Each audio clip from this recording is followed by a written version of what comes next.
اعوذ باللہ من الشیطان الرجیم بسم اللہ الرحمن الرحیم 18واں پارہ سورۃ المؤمنون 18ویں پارے کا خلاصہ اس کی پہلی سورۃ المؤمنون ہے۔ اس سورت میں اللہ تعالیٰ نے مؤمنین کی صفات کو بیان فرمایا ہے، اس لیے اس کا نام سورۃ المؤمنون ہے۔ قرآن کریم نے شروع میں مؤمنین کی صفات کو ذکر فرمایا ہے، مثلا الذین هم فی صلاتہم خاشعون، یہاں سے اللہ تعالیٰ نے مؤمنین کی صفات کو شروع فرمایا کہ مؤمن وہ ہے جو عاجزی کے ساتھ نماز پڑھتے ہیں، فضول کاموں میں اور فضول باتوں سے بچتے ہیں، مؤمنین زکوٰۃ کی پابندی کرتے ہیں، اپنی شرمگاہوں کی حفاظت کرتے ہیں، اللہ کی طرف سے دی ہوئی امانت کا خیال کرتے ہیں، معاہدوں کو پورا کرتے ہیں اور نماز کی پابندی کرتے ہیں۔ مؤمنین کی صفات کے بعد اللہ تعالیٰ نے وَلَقَدْ أَرْسَلْنَا نُوحًا إِلَىٰ قَوْمِهِ کی آیت میں رب کریم نے حضرت نوح علیہ السلام کے واقعہ کو بیان فرمایا کہ نوح علیہ السلام نے اپنی قوم کے پاس آ کر یہ بات سمجھائی تھی کہ اے قوم کے لوگوں، اللہ تعالیٰ نے تمہارے پاس مجھے نبی بنا کر بھیجا ہے، لہذا اللہ کے علاوہ کسی کو تم نے خدا نہیں ماننا۔ نبوت کی بات فرمائی، جنہوں نے مانا وہ کشتی میں سوار ہو کے کامیاب ہوئے اور جن نے نہیں مانا وہ طوفان میں غرق ہو گئے۔ اس کے بعد وجعلنا کی آیت میں اللہ تعالیٰ نے حضرت مریم اور ان کے بیٹے حضرت عیسیٰ علیہ السلام کے لیے ربوہ کے لفظ کا ذکر فرمایا۔ اس کا واقعہ کچھ یوں ہے، اللہ جل شانہ فرماتے حضرت عیسیٰ علیہ السلام اور ان کی والدہ حضرت مریم کو میں نے اپنی قدرت کے ساتھ نشانی بنا کر بغیر والد کے حضرت عیسیٰ علیہ السلام کو پیدا فرمایا۔ جب رب کریم نے ان کو بغیر والد کے پیدا فرمایا، وہاں ایک بادشاہ تھا جس بادشاہ کو ان سے دشمنی تھی حضرت عیسیٰ علیہ السلام اور ان کی والدہ کے ساتھ۔ رب کریم نے حضرت عیسیٰ اور ان کی والدہ کو ایک اچھی اور خوبصورت جگہ میں ٹھکانہ عطا فرمایا۔ اسے اونچی اور بلند جگہ کو عربی میں ربوہ کہتے ہیں، اس لیے قرآن میں لفظ ربوہ، ان کو اونچی جگہ ٹھکانہ دینے کی باری آئی تو اللہ نے جملہ فرمایا۔ اب یہ بات ذہن میں رہے کہ پاکستان میں قادیانیوں کا علاقہ جو ربوہ ہے یہ اس سے مراد نہیں ہے۔ قادیانیوں نے اپنے علاقے کا نام ربوہ رکھ دیا تھا۔ حضرت مولانا منظور احمد چنیوٹی رحمہ اللہ اور اس جیسے ہمارے جملہ قائدین ختم نبوت پر رب رحمت نازل فرمائے، ان کی محنتوں سے ربوہ کا نام بدل کے چناب نگر رکھ دیا گیا ہے، وہ ضلع چنیوٹ میں ہے، وہ اس سے علاوہ ہے۔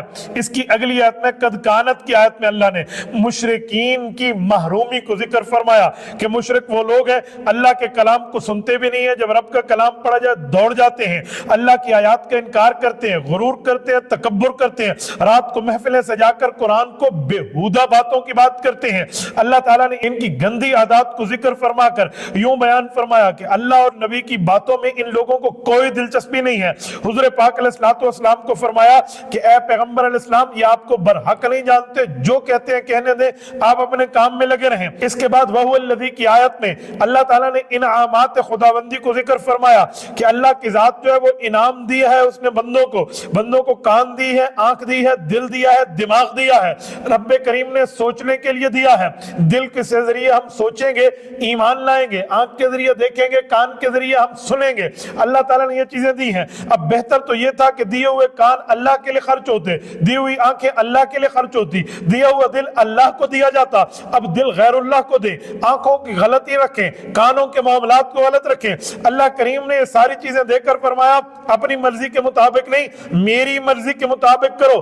قلیلا ما تشکرون، کم لوگ ہیں تم میں شکر گزاری کرنے والے۔ اللہ ہم سب کو شکر کی توفیق عطا فرمائے۔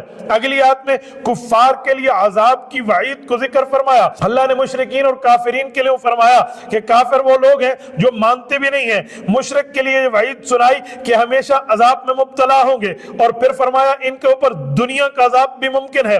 اس لیے نبی علیہ السلام کو فرمایا اے محبوبہ آپ اعلان فرما دیں کہ اللہ اگر ان پہ آپ نے عذاب ڈالنا ہے تو مجھے محفوظ رکھنا۔ حضور پاک علیہ السلام تو عذاب الہی سے محفوظ ہیں، لیکن نبی پاک علیہ السلام کو یہ دعا سکھائی گئی۔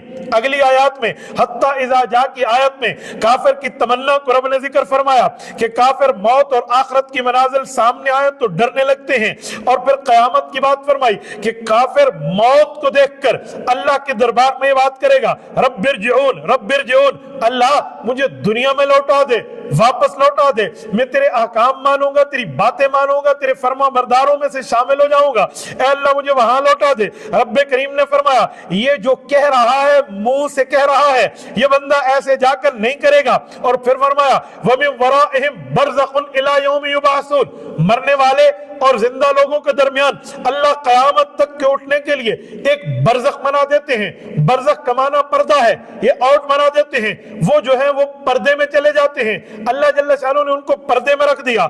इसी तरह अगर हम किसी मैयत पे जाएं और मैयत को मामलात उसके देख लें, ये पर्दे के खिलाफ है। अल्लाह चाहे तो हो सकता है, लेकिन मैयत पर्दे में है, वो अगर देखे तो ये बरज़ख के खिलाफ नहीं है। बहरहाल इसकी तफसीलात है, उलमा से आप इसकी तफसीलात समझ सकते हैं। इसकी अगली आयत में अल्लाह ने जहन्मियों की चीखों पुकार, जहन्मियों की तकलीफ, जहन्मियों को रोना, इसको जिक्र फरमाया।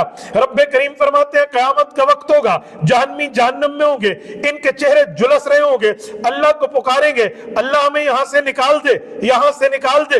रब फरमाएंगे तुम्हारे सामने मेरी आयत पढ़ी जाती थी, तुम्हें डराया जाता था, समझाया जाता था, बताया जाता था, पर तुम क्यों नहीं माने, तुमने क्यों शरीयत को झुटलाया। ये कहेंगे अल्लाह हम पे हमारी बदबख्ती लाजिम आ गई, हम गुमराह हो गए, हमें यहां से निकाल। अब दुनिया में जाएंगे, तेरी फर्मा बरदारी करेंगे और तेरे पास तेरे नाफरमान नहीं फर्मा बरदार बन के लौट के आएंगे। रब्बे करीम फरमाएंगे सख्त तरीन जुमला, फरमाएंगे दफा हो जाओ, तुम हमेशा यहां तकलीफ और जिल्लत में रहोगे, मुझसे कोई बात नहीं करनी। इसके बाद इन जहन्मियों ने अल्लाह से बात नहीं कर सकनी। इसकी अगली आयत में अफा हसिबतुम अन्नमा खलकनाकुम अबसा में अल्लाह ताला ने इंसानियत की पैदाइश को जिक्र फरमाया।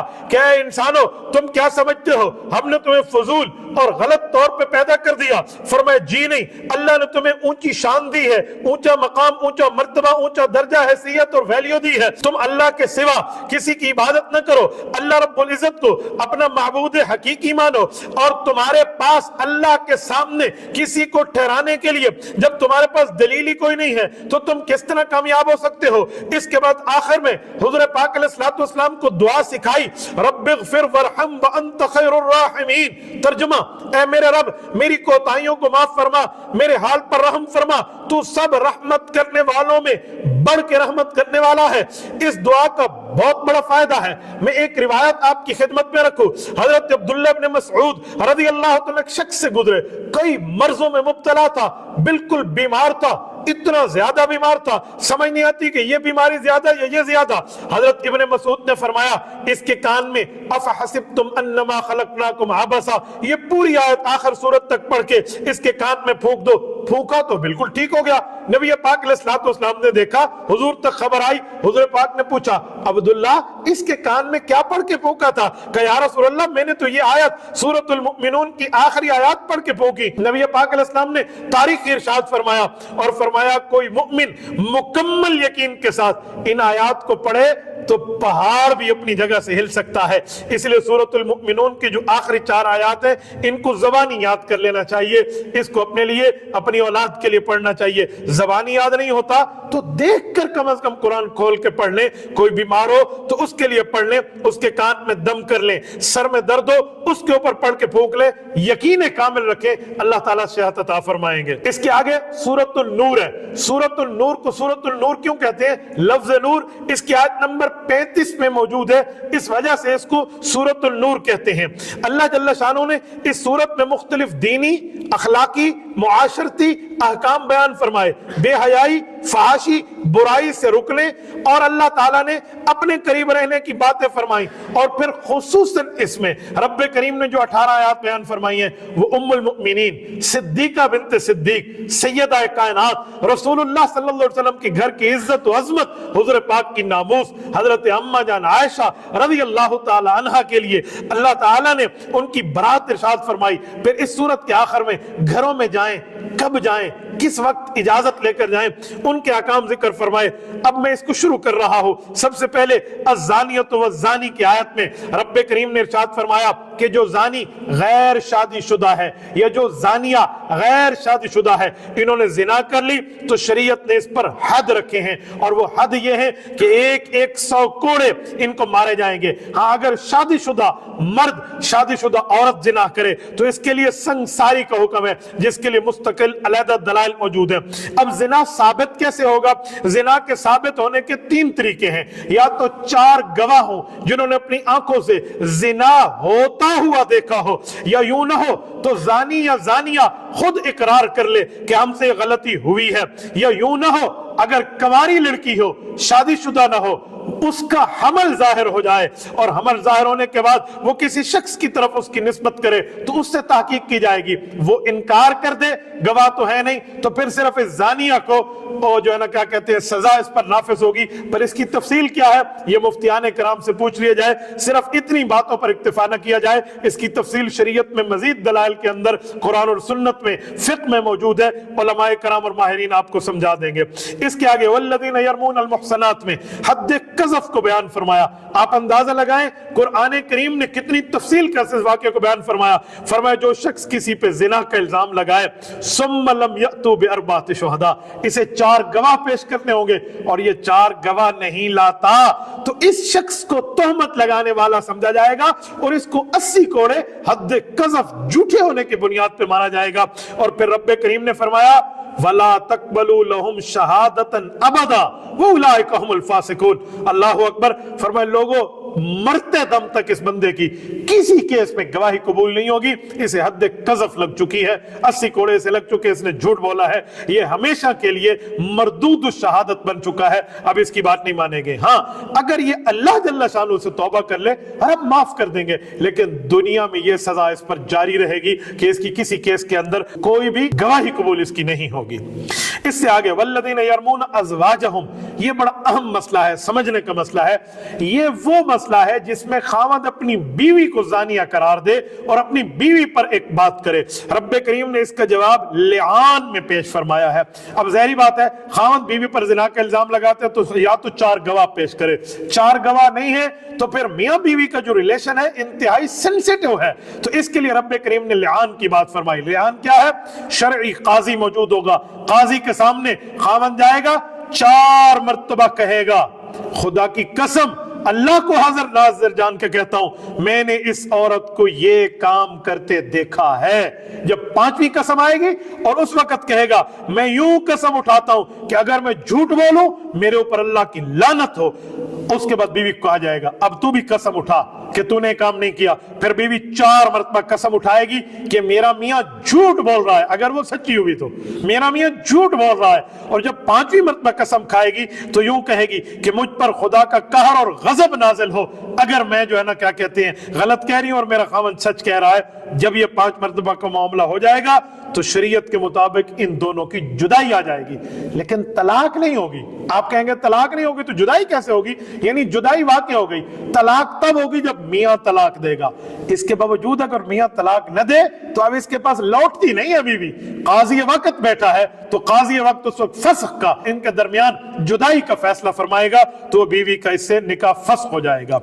अगली आयत में इन्नल्लज़ीना जाऊ बिल इफ्क, अल्लाह अकबर, यहां से हजरत सैयदा कायनात रजी अल्लाह तआला अन्हा की बरात का जिक्र है। ये एक तफसीली वाक़या है, मैं सिर्फ इस पर शार्टली आपकी खिदमत में बात अर्ज करता हूं क्योंकि खुलासा चल रहा है कि ये ग़ज़वा बनी मुस्तलक से रसूलुल्लाह सल्लल्लाहु अलैहि वसल्लम वापस तशरीफ ला रहे हैं। नबी पाक अलैहिस्सलातु वस्सलाम की ये ज़ौजा इंतहाई पतले जिस्म की मालिक है, कमजोर जिस्म है, इतना वजन भी नहीं है।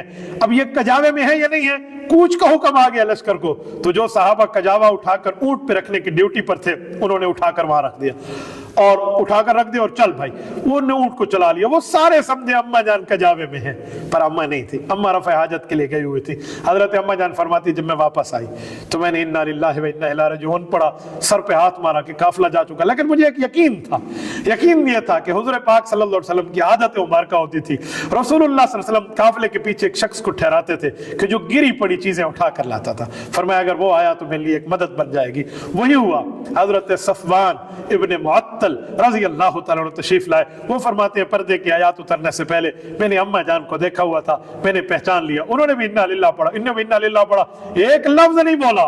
अपनी सवारी ऊंट को बिठाया, अम्मा जान उस पर सवार हो गई, उसने ऊंट तेज दौड़ाया। अभी काफिला मंजिल मकसूद तक मदीना नहीं पहुंचा था, अम्मा पहले पहुंच गई और अपने हुदज में और अपने खैमे में तशरीफ फरमा हुई। لیکن جہاں پھول ہوتے ہیں وہاں کانٹے بھی ہوتے ہیں۔ عبداللہ بن ابی یہ رئیس المنافقین تھا، اس شخص نے تہمت لگا دی کہ دیکھیں اکیلی عورت ہے، اکیلا مرد ہے، اکیلا ماں، اس طرح کی بکواسیات کی۔ جب اس نے یہ الزام لگایا، اس میں چند لوگ اور بھی شامل ہو گئے، ایک گروپ بن گیا۔ انہیں جب حضرت اماں جان پہ الزام لگایا، رب کریم نے حضرت اماں جان کی صفائی دی ہے۔ یہ نبی پاک علیہ الصلوۃ والسلام کو سخت پریشانی کے دن تھے، رسول اللہ صلی اللہ علیہ وآلہ وسلم پریشانی کے عالم میں رہے۔ اماں جان رضی اللہ تعالیٰ عنہ کے لیے قرآن بولا، واقعہ تو تفصیلی ہے پر میں اتنی بات کرتا ہوں، اماں کے لیے قرآن بولا اور قرآن کریم نے کہا سبحانک ھذا بہتان عظیم، اللہ کی ذات عالیہ پاک ہے، الزام لگانے والے جھوٹ بولتے ہیں، عائشہ سچی ہے، صدیقہ ہے۔ وہ دن اور یہ دن حضرت اماں کا نام صدیقہ نہ لے تو عائشہ پورا نہیں ہوتا۔ حضرت اماں جان کا نام تب پورا ہوتا ہے جب تک عائشہ صدیقہ بولا جاتا ہے، سچا کہا گیا۔ صدیق کی بیٹی صداقت بھی قرآن کریم میں رب کی زبان سے ان کو ملی، یہ آیات ہے۔ اس کے بعد آگے مکانات میں داخلہ کیسے ہوگا اور مکانات میں بندہ انٹر کیسے ہوگا، کب جائے گا کب نہیں جائے گا، تو اس بارے میں 4 قسم کے مکانات ہیں جو آیات بتا رہی ہیں، میں چاروں آپ کے سامنے رکھتا ہوں۔ مثلا ایک مکان وہ ہے جس میں خود اکیلا مرد رہتا ہے، سب کو پتہ ہے یہاں اکیلا مرد ہے، یہ ود فیملی نہیں ہے، اکیلا ہے۔ دوسرا مکان وہ ہے جہاں لوگ رہتے ہیں، وہاں پر رشتہ دار بھی رہتے ہیں، اپنے بھی رہتے ہیں، باقی بھی رہتے ہیں، پوری فیملی سسٹم ہے۔ تیسرا مکان وہ ہے جہاں پر لوگ رہائش پذیر ہیں پر پتہ نہیں ہے کہ ہاں کون ہے کون نہیں ہے۔ اور چوتھا مکانات وہ ہیں جہاں رہائش ہے ہی نہیں، جیسے مسجد اور خانقاہ ہو سکتی ہے، اس طرح کی جگہ، یا مدرسہ ہو سکتا ہے، مدرسۃ البنین۔ تو اس جگہ جانے کے لیے اجازت لینے کی کیا ترتیب ہے؟ تو جو پہلا مکان ہے جس میں اکیلا مرد رہتا ہے، اس کے پاس کوئی دوست آئے تو ضروری نہیں ہے کہ اجازت لے، وہ آ سکتا ہے۔ اور اگر ایسی جگہ ہو جہاں سارے رہتے ہوں تو اجازت لیے بغیر وہاں انٹری نہیں کی جا سکتی۔ تیسرے نمبر پہ جس کے بارے میں معلومات ہی نہیں ہے تو اس جگہ بھی بغیر اجازت کے داخلہ خدا نے منع فرما دیا۔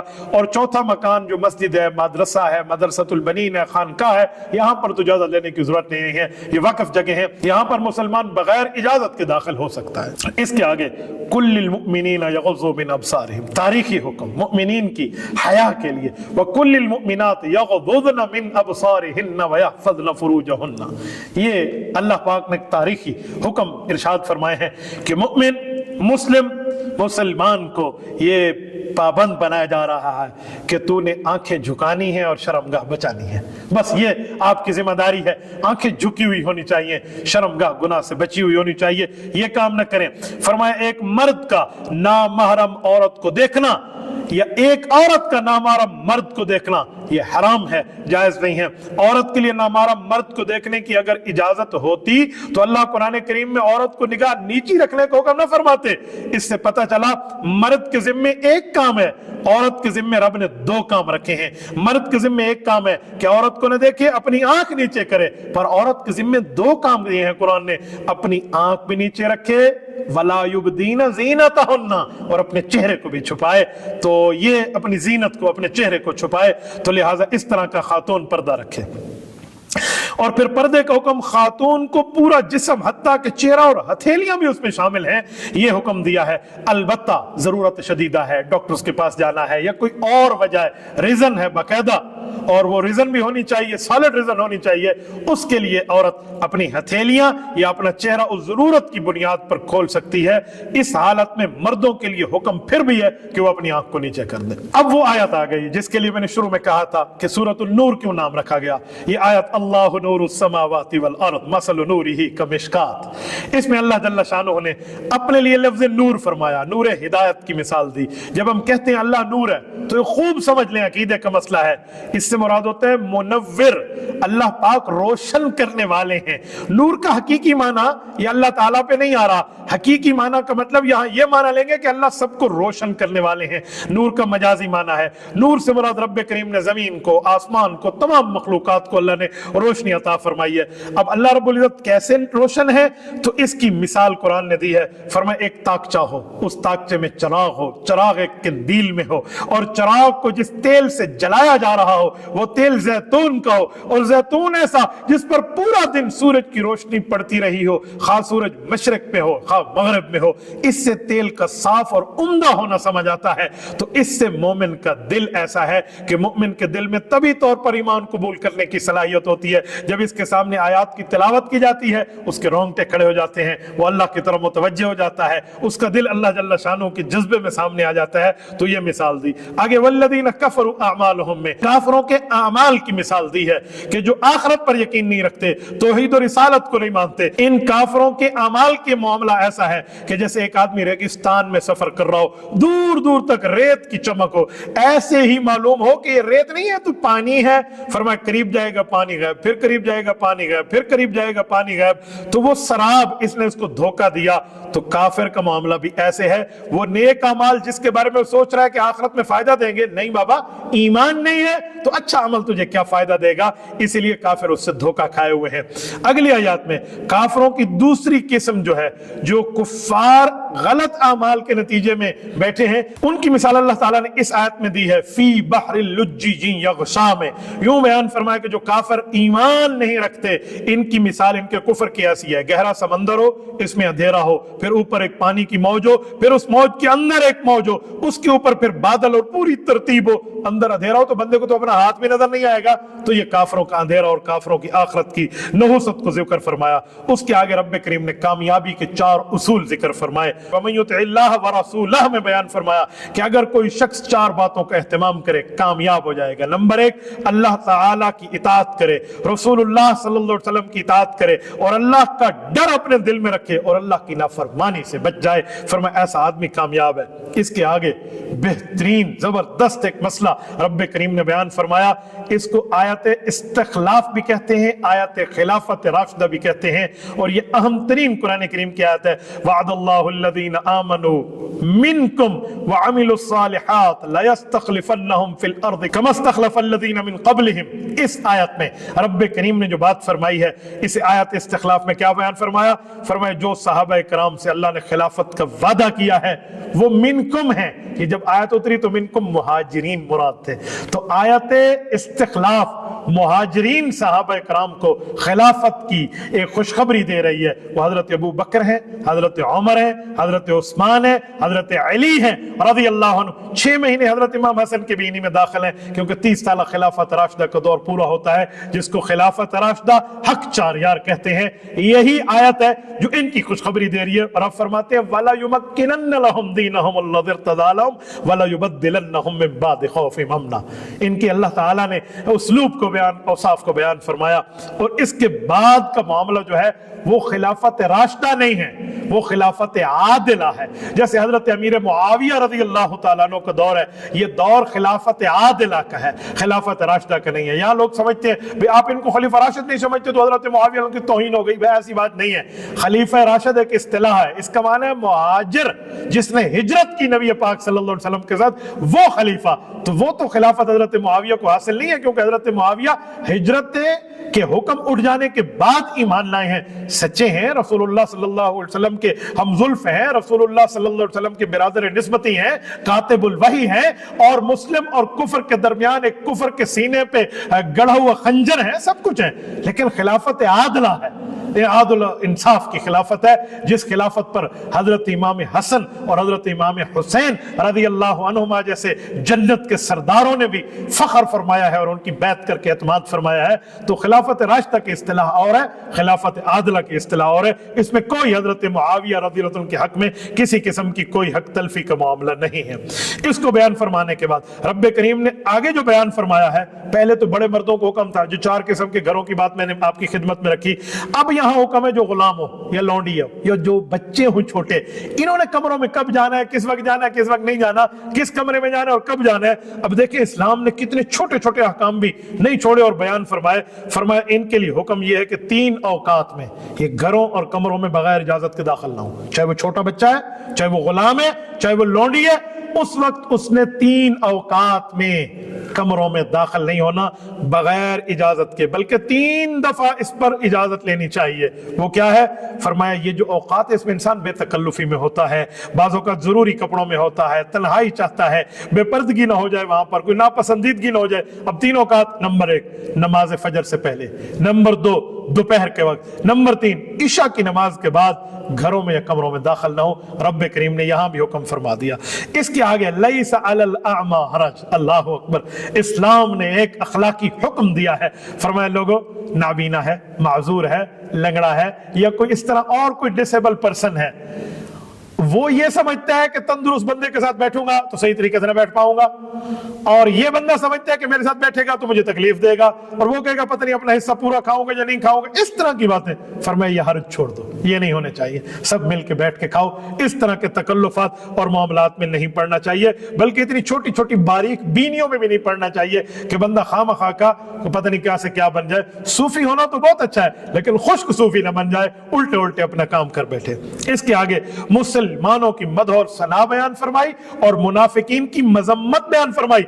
इन्नमल मुमिनून अल्लज़ीना की आयत में रब करीम ने बयान फरमाया कि ग़ज़वा अहज़ाब के मौके पे, ग़ज़वा खंदक के मौके पे, जब खंदक खोदी जा रही थी तो मुखलिस मुसलमान भी थे, वहां पर मुनाफिकीन भी थे। तो मुखलिस मुसलमान तो मुत्तहिद होकर हुज़ूर पाक की दिफाई पोजीशन में खंदक खोद रहे हैं, सिद्ध के दिल से काम ले रहे हैं, और जब जाना चाहते हैं तो हुज़ूर पाक अलैहिस्सलाम से पूछ कर जाते हैं। लेकिन मुनाफिक पहले तो सुस्ती करते हैं, और जब जाना चाहते हैं तो पतली गली पकड़ के ऐसे खुद निकल जाते हैं, कोई इजाजत नहीं लेते। आम मजलिसों में भी इनका यही हाल है। तो रब्बे करीम ने हुज़ूर पाक को फरमाया कि जो मुखलिस मुमिनीन है ना, ये जब आपसे इजाजत लेना तो सिद्ध के दिल से काम करने वाले हैं, महबूबम आप इन्हें जरूर इजाजत दे दिया करें और इनके लिए दुआए मगफिरत भी फरमाया करें। देखो साहब और अहले बैत का कितना मकाम है कि अल्लाह फरमाते हैं मैं इनकी गोया सिफारिश कर रहा हूं, हाँ, इनकी इजाजत भी इनको दे दें और इनके लिए दुआए मगफिरत भी ज़बान रिसालत से अदा हो। तो अल्लाह ताला ने ये बात इरशाद फरमाई।